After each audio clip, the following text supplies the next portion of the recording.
投进去，摸这个才会发财吧？摸胡子怎么会发财？你把钱投进去，他就发财了。是啊，他发财。对，他发财不是我。对，他发财不是我发财。他这个三摸一下，摸胡子。你要摸胡子才能赚。对，你要摸胡子。摸胡子啊！前往12月党人广场，由于是来纪念历史上的一件重要事件，1825年的12月14日，在青铜骑士下聚集了起义士兵，这些人最后被枪杀，起义以失败告终。参政院的广场被写入了彼得堡的史册，成为彼得堡传奇的一部分。18世纪下半期12月党人广场改名为彼得罗广场，因为1872年在这里修建了彼得大帝的纪念像，彼得堡第一个骑士的雕像，它被称作为世界艺术的杰作。它震撼了当时的大诗人普辛基，那因此呢，诗人写下不朽的诗篇，为这个青铜骑士呢流传后世。那后面是玛利亚公主的王宫，现在的市议会啊。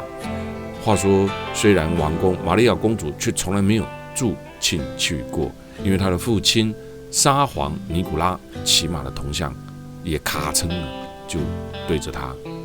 那现在呢，我们就抵达之后，一路前往这个地方，这个故事的地方——东方巴黎伊尔库茨克这里的12月党人故居。很多人都会以这个东方巴黎来形容这个城市，就像法国的巴黎一样，可见了当时的法国巴黎的城市样本是全部所有国家依循的象征之一。我们现在先来到了12月党人的博物馆，了解了12月党人当时发生的过程、历史的故事。所以欢迎你们来到这个12月党人博物馆。所以现在你们在这里会看到一些照片。这个房子就修建了在19世纪中，那时候修建的。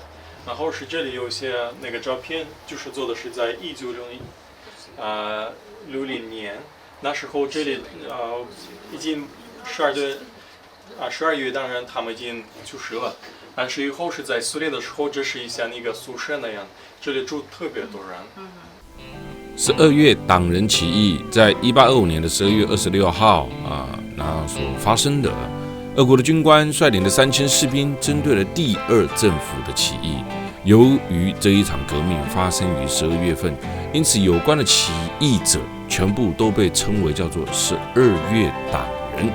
那在这一次的革命发生，就我前面所说的，在圣彼得的元老院广场，1925年苏俄为了纪念这一场革命发生的100周年，元老院广场就改名为12月党人广场啊。那这个12月党人广场跟12月党人的博物馆呢，在18世纪、19世纪末，俄罗斯因为当时受到欧洲的启蒙思想还有自由主义思潮的冲击，尤其是法国大革命后的法兰西第一帝国对俄国的影响最为深远。当时的法国大革命呢，其实对于很多欧洲民主运动后来的启蒙呢，非常非常的大。俄罗斯就是其中一个。那俄国在当时呢，在奥斯特里之战役呢，惨败于法国，所以这个时候又加上法国大革命，它的国内的自由主义思想呢就高涨起来了。反法同盟呢，最终打败了拿破仑。在欧洲前线征战的俄军凯旋战争期间，与法军作战的俄国官兵看到了西欧的繁荣跟先进，那看到了之后呢，就回不去喽。你要回来看看自己的国家，哇塞，落后不堪啊！所以就对这个专政政府呢感到不满。所以如果你去欧美旅行，欧洲啦，不是欧美，欧洲旅行的时候，你最常看到呢，就是他们当时呢，打败拿破仑还会树立的雕像，跟这个铜柱等等啊。所以在当时看到了这样子的情况，促使他们回来之后呢，就怎么样？就呢起义喽，就改革喽，就推翻喽。所以12月党人他的起义呢，虽然以失败告终，但是呢，他敲响了俄国自由主义革命运动的钟声。很多人听到的12月党人会认为12月党人成功的改造了俄国，其实没有。而且呢，这个运动呢，大量的引发了有关自由主义的文学创作啊，包括呢很多的战争和平的书籍呢，就在那一刻全部都流了出来。斯帕斯卡亚教堂非常美丽的外观，简单的神圣的内在，白墙绿顶，哇！当地人此前拥有这一个唯一的教堂。教堂的一面的爱情雕像背后，好像中国的梁祝故事一样。这个收在标准的这一种东正教的教堂啊，所以又被称为叫做救世主教堂。建在18世纪的俄罗斯东正教教堂，外墙有这种圣画。它这个教堂的建筑模式，据说在西伯利亚地区是独一无二的哦。我们就走进来看看。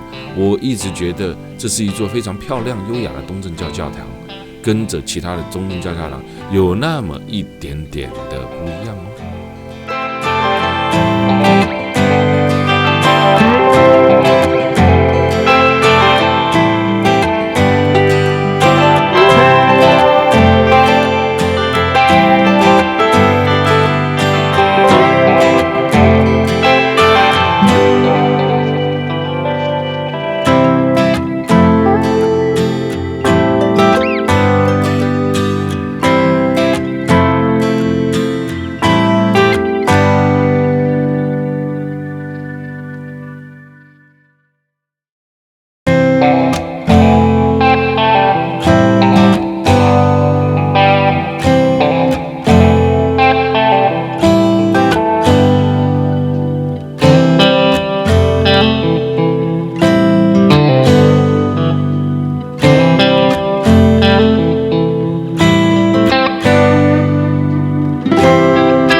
有太阳，那什么都会有的，对不对？太阳保护我们的，给我们暖和，对不对？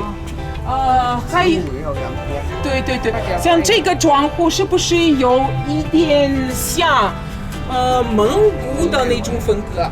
蒙古的或者亚洲的风格，对不对？有一点像，特别上面的那个。因为西伯利亚还是亚洲的一部分，对不对？俄罗斯人来这里只有350年，蒙古人和布拉德族是蒙古族一部分，蒙古族的人到过这儿，13、14世纪和成吉思汗一起来的，比他们有更早来的亚洲人。那西伯利亚各种各样的民族都有。亚洲的文化对我们这里的文化影响，或者两个马什么意思？一个是过去的事情走了，一个是要来的事情。那过去就过去，代表未来。对对，一个是代表未来。过去幸福走，幸福要来。在第1次世界大战之前，俄罗斯拥有了世界第3大的黄金储备，仅次于美国与法国。战争爆发的时候呢，支持沙皇的白军从首都圣彼得堡转移了近500吨的黄金。他认为呢，首都距离俄罗斯的西部边境太近了，那不利于这个黄金的保管，于是将黄金呢转移到了嘎赞，这是西伯利亚大铁路沿线的一个主要的贸易城市。那在这里，我们刚刚就看到了伊尔库兹克富豪之家。来到这个地方，我们就可以听得到一个叫做寻找俄罗斯失踪的黄金宝藏。这个是俄罗斯最神秘的一个传说。沙皇尼古拉二世家族的黄金储备，据说其中一大捆的金条，早在100年前的俄罗斯革命当中就失踪了。它到底在哪里？很多人说就在西伯利亚。它到底在哪里？很多人说黄金就埋在森林里。至于事实如何，西伯利亚这么大，怎么找得到呢？无所谓，反正呢，你有机会你就来伊尔库兹克看看，你能不能找到这一个最特别的俄罗斯的传说。我们现在呢就来到了伊尔库兹克的中心广场，可以看得到这个整个伊尔库兹克的一些市区景象，还有场面活动。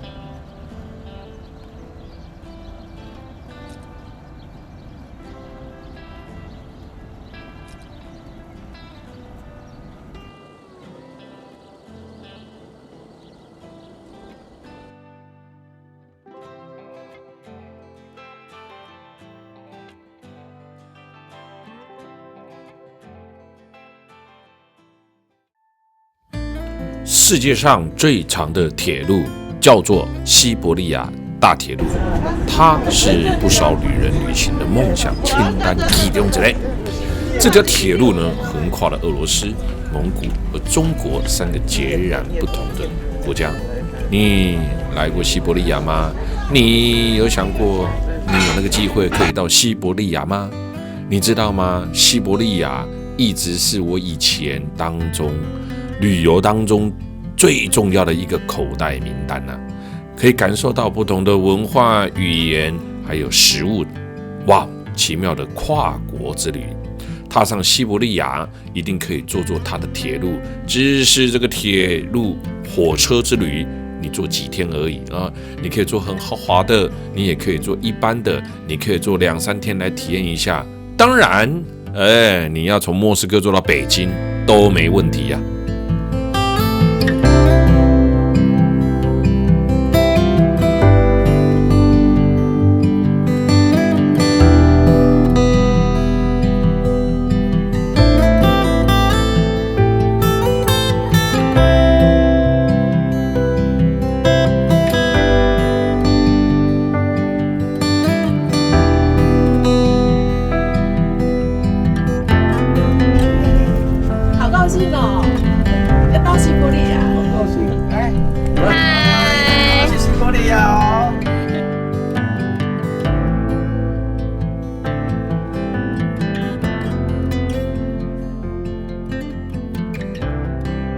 讲给你听，要是我的话呢，铁路体会是个重点。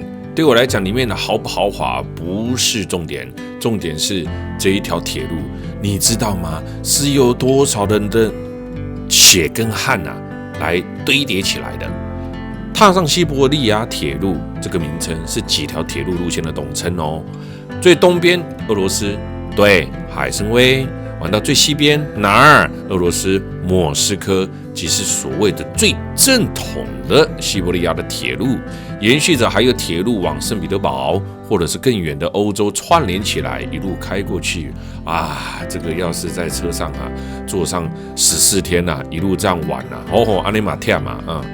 而它的支线呢，更可以经过了满洲里到北京，所以也有很多的铁路之旅是可以从满洲里上车的啊，也可以经过蒙古到北京。哇，蒙古这个地方听了就想去，对吧？更冷门的支线还可以南下到哈萨克，这是哪啊？只知道哈萨克舞还没去过呢。所以经蒙古北京支线为例，中国采用的就不一样，它是标准的轨距，而俄罗斯跟蒙古2国呢，采用的是宽轨的轨距。列车抵达在中蒙边界和蒙俄边界时呢，都需要再更换火车的车轮。这个就是呢，没有把它安排在一起。全世界都是一个国家，那大家的东西都一样啊，但是这是不可能的事情呢。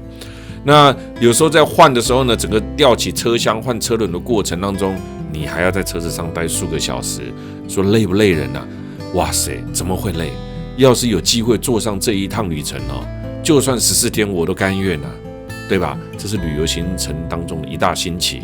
很多人说坐火车坐到最后整个轨道要换的，哎呀，那这你还很少看过哦。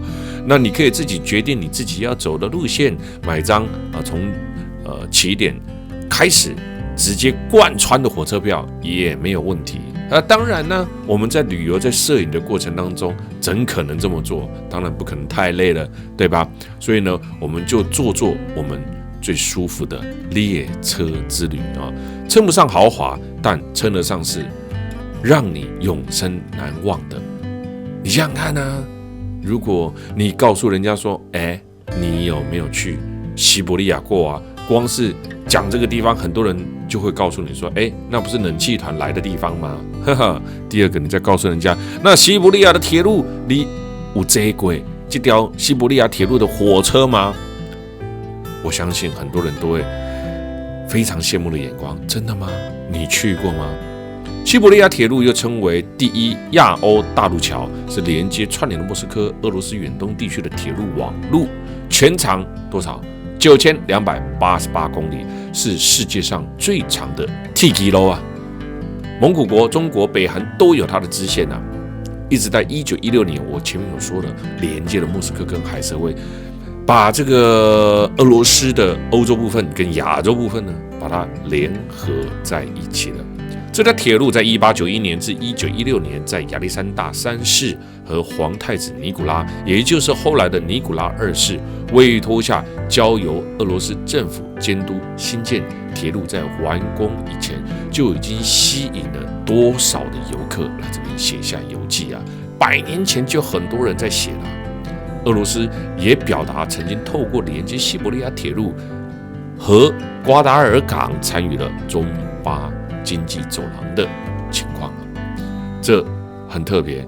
你知道莫斯科海参崴全长9289公里，横跨这里，我的天啊，它要横跨9个时区耶，走完了需要8天啊，是世界上算是很特别的一个火车体验啊，跟我们去欧洲坐的豪华列车完全是不同的。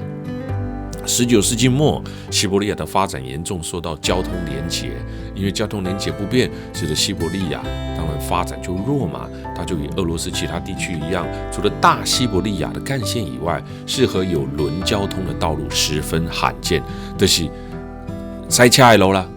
那每一年有将近5个月需要依靠河流为主要的交通手段，寒冷的时候呢，货物跟乘客都还要用马拉雪橇来跨过这个冬季道路，都是大部分的时候啊，都是了冰封一条河流，大家就在河流这样子所以才在那个时候呢，兴起了新建这一条铁路。原本的预计连接了莫斯科至黑龙江以至太平洋西伯利亚的领导人，当时的尼古拉，他非常渴望推进远东地区俄罗斯的殖民，而他的殖民计划却因需要中国和朝鲜输入食物，始终无法成事啊。那你想想看，以前要跨国造这个铁路，在那个年代，技术啦、国与国之间啦、人民的教育知识水准啦，还有工具啦，都非常少，所以能够做到这一条铁路呢，我觉得呢，三生有幸。所谓的三生有幸是什么？就是呢，有那个福气，也懂得去享受人生，你就会走上这一条路。你看我们现在呢坐上来西伯利亚的大铁路，其实这一条铁路呢，它的车厢舱等分了非常多种了。那我们选择的是什么？体验西伯利亚大铁路。有的人呢，可能呢选择的是什么？坐在西伯利亚大铁路那个很豪华的车厢那这个车厢呢，可能一坐了1个礼拜以上但是对很多人来讲待在火车待1个礼拜呢，其实压力是比较大的。这一个连接了莫斯科跟俄罗斯远东地区的铁路网路，全长有9289公里，世界上最长的铁路。这个铁路呢，在1891年到1916年，在亚历山大三世还有皇太子尼古拉委托下由当时的俄罗斯政府监督来兴建，所以它在18世纪就已经开始兴建了。铁路在完工以前吸引了很多的游客过来，俄罗斯也表达了对透过连接的西伯利亚铁路跟什么瓜达尔港参与了中巴经济走廊的意愿了。世界上最长的铁路，它就是什么？当时新建的亚历山大力，全长高达了9289公里。你能想象得到吗？连接了俄罗斯、欧洲、亚洲数以百计的大小城市，从莫斯科一直到最远的远东地区海参崴，横跨9个时区，走完全程需耗费8天。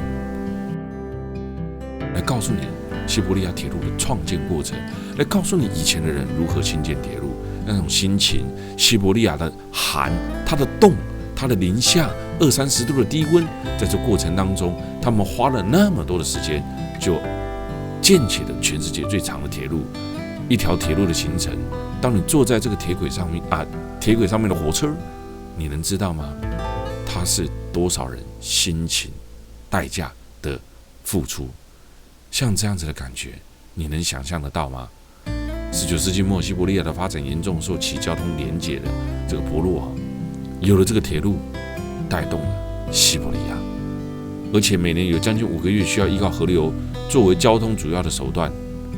西伯利亚寒冷的时期，货物跟乘客都需要用马拉雪橇跨过冬季的道路，你就知道当时的西伯利亚大铁路对他们有多么的重要性了。我们现在又来到了乌兰乌德。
剽悍的民族在俄罗斯，它跟蒙古它的关系来自于哪边呢？哎呦，没想到我们自家人啊也上战车准备把它开走了，是吧？乌兰乌德，这就是我们现在所来到的地方，令俄罗斯人民又爱又恨的叫做列宁。我们现在来到了世界上最大的同志列宁头像列宁广场，我们刚刚可以看得到一系列的这个演习啊表演。乌兰乌德是俄罗斯最靠近蒙古边境的其中一个地方，能够来到这边，做梦都没有想到，对吧？世界这么大，地图随便一点，你能想象你能够到得了这个地方吗？我们达成西伯利亚铁路一个必经的城市的其中一站。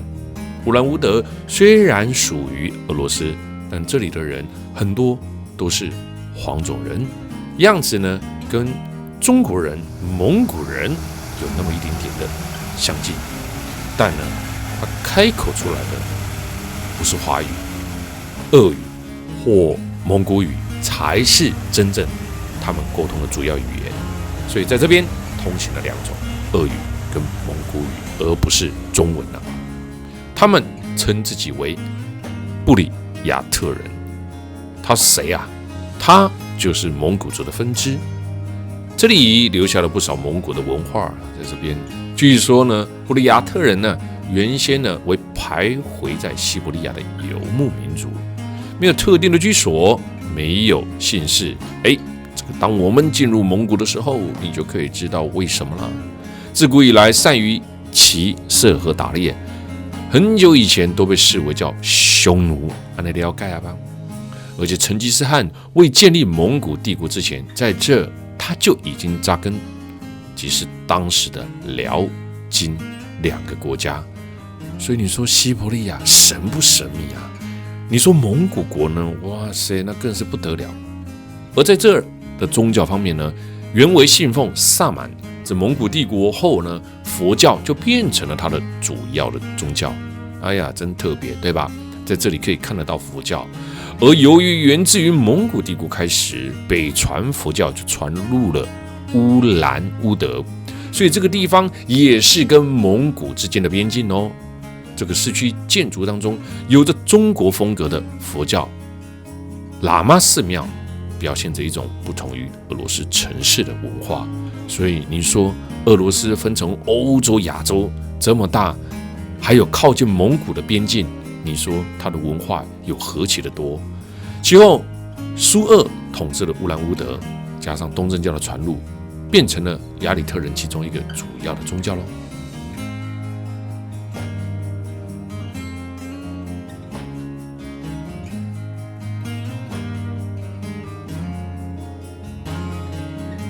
当时商人对城市的发展做出了很大的贡献，所以为了纪念他们，就这么一个贡献，在这里树立了一个综合人物的商人。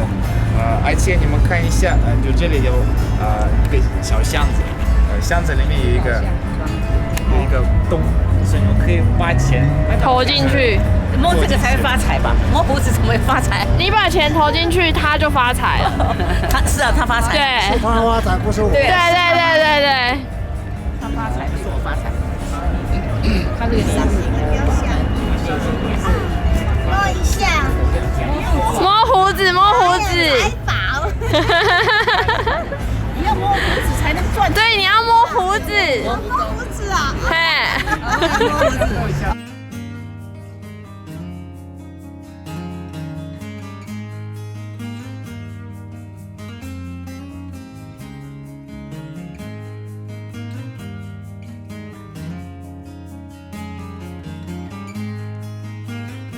查开之后，里面什么都可以拿出来，所有的东西都可以拿出来，所以里面这些都是最宝贵的东西都在里面，包括这里可以看到一个布里亚特的包子，也是在这里也有，对，包子也有，什么都有，民生必需品啊，黄金啊，宝藏都有了，还有松果，对啊，就是万。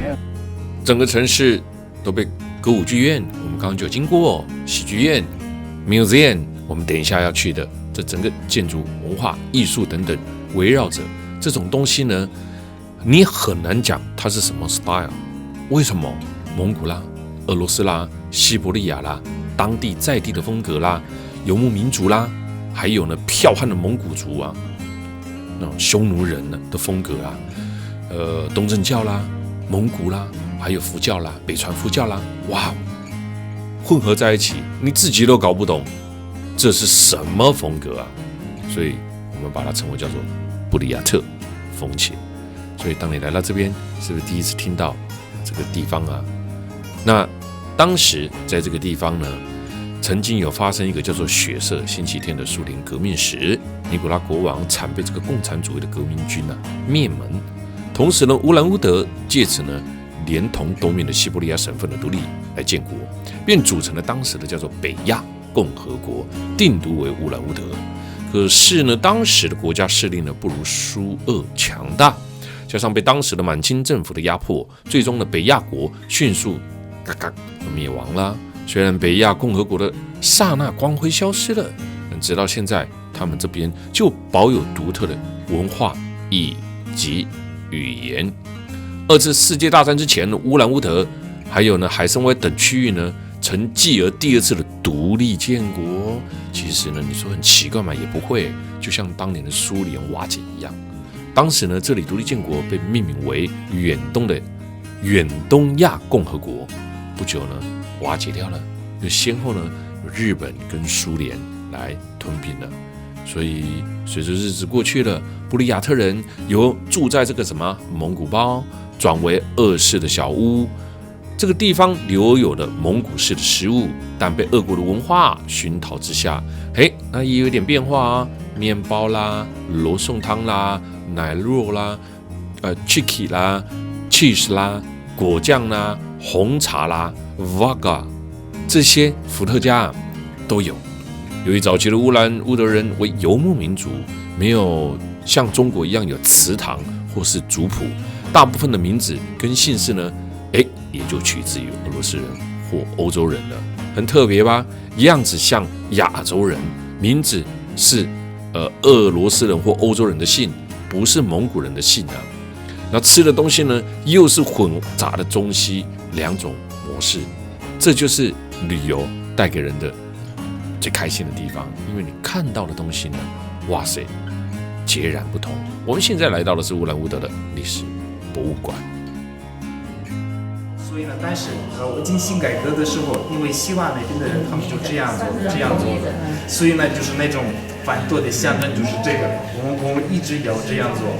他们流放西伯利亚的时候非常有意思，比如说他们流放的时候，不是要给他们饭吃，所以想当然呢，当然我们进入到了乌兰乌德的历史博物馆，那我们就可以看得到乌兰乌德它独特的一面，不一样的一面，让人感动的一面，因为看到的文化是混杂的、混合的、特殊的。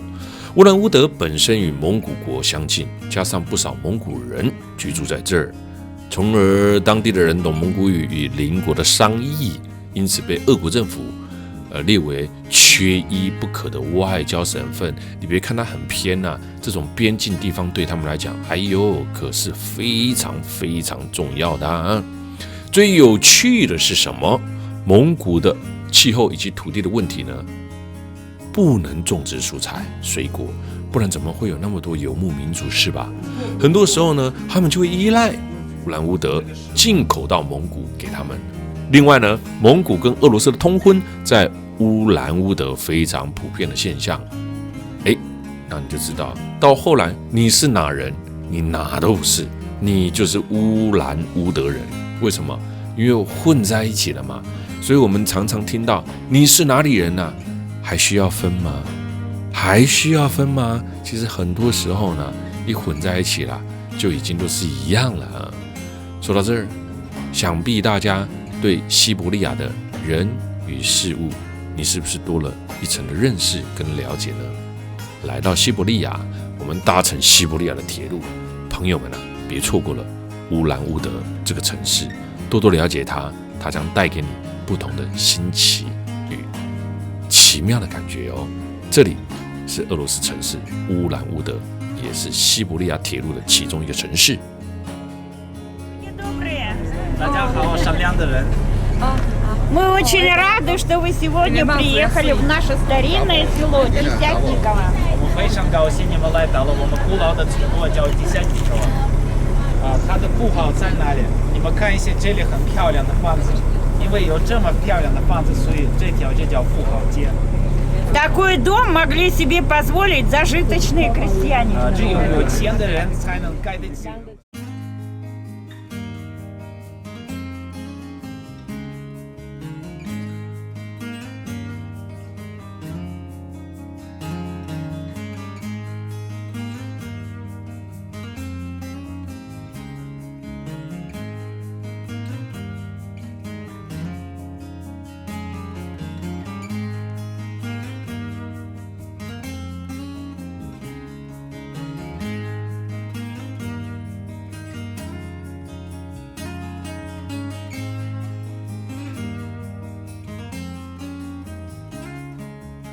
很高兴，好，干杯！干杯！ Гамбе, гамбе. 干杯，干杯！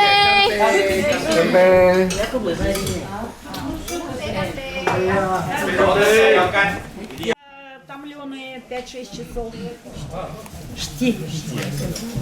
第一道菜是一个炖菜，这个菜炖了5个小时，叫шти。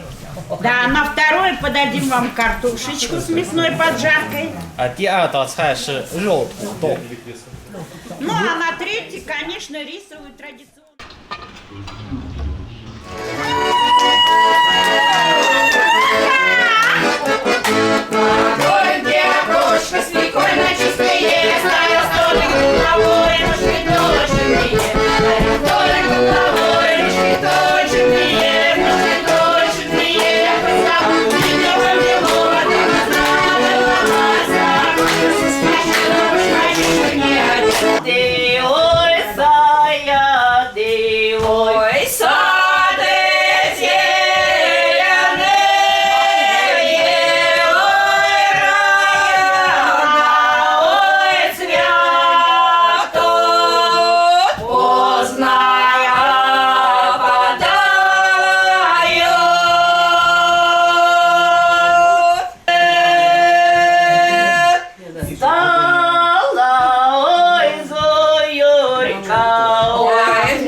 Priehali 老传统东正教农村。离开，我们看到这边，这里是哪？你知道这里是哪吗？这里就是边境。我前面讲了，这个乌兰乌德，它就在蒙古的边境城市，所以过了这个闸口，我们进入成吉思汗的蓝天之国，我们来到了蒙古国。So beautiful, and I'm so lucky to be yours.